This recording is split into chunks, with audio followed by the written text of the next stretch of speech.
English language, listening and integrated skills.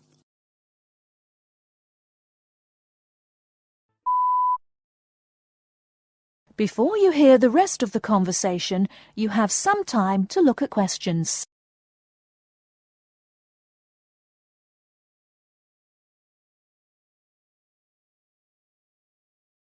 Now listen and answer questions.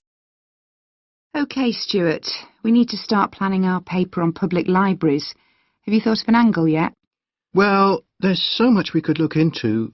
How libraries have changed over the centuries, for instance, or how different countries organise them. What do you think, Trudy?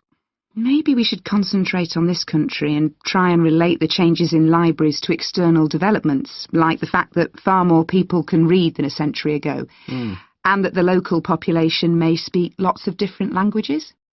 We could include something about changes in the source of funding, too.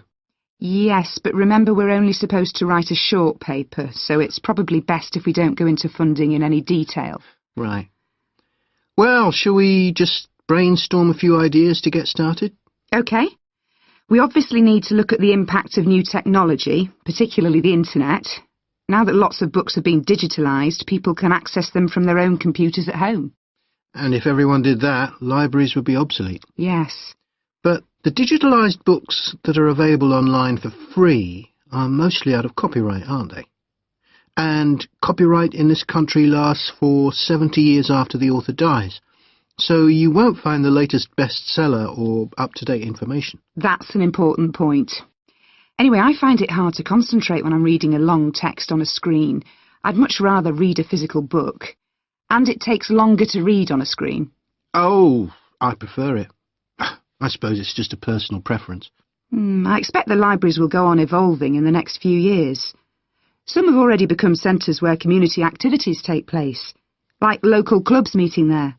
I think that'll become even more common. I'd like to think so. And that they'll still be serving their traditional function, but I'm not so sure. There are financial implications after all. What I'm afraid will happen is that books and magazines will all disappear and there'll just be rows and rows of computers. They won't look anything like the libraries we're used to. Well, we'll see.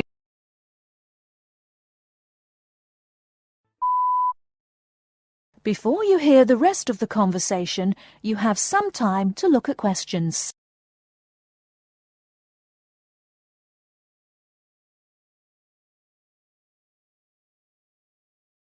Now listen and answer questions.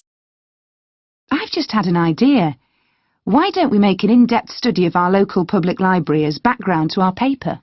Yes, that'd be interesting, and raise all sorts of issues.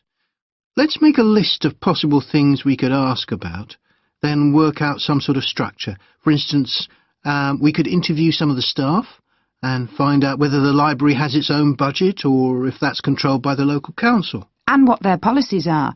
I know they don't allow food, but I'd love to find out what types of noise they ban. There always seems to be a lot of talking, but never music. I don't know if that's a policy or it just happens. I've often wondered. Then there are things like how the library is affected by employment laws. I suppose there are rules about working hours, facilities for staff and so on. Right. Then there are other issues relating to the design of the building and how customers use it.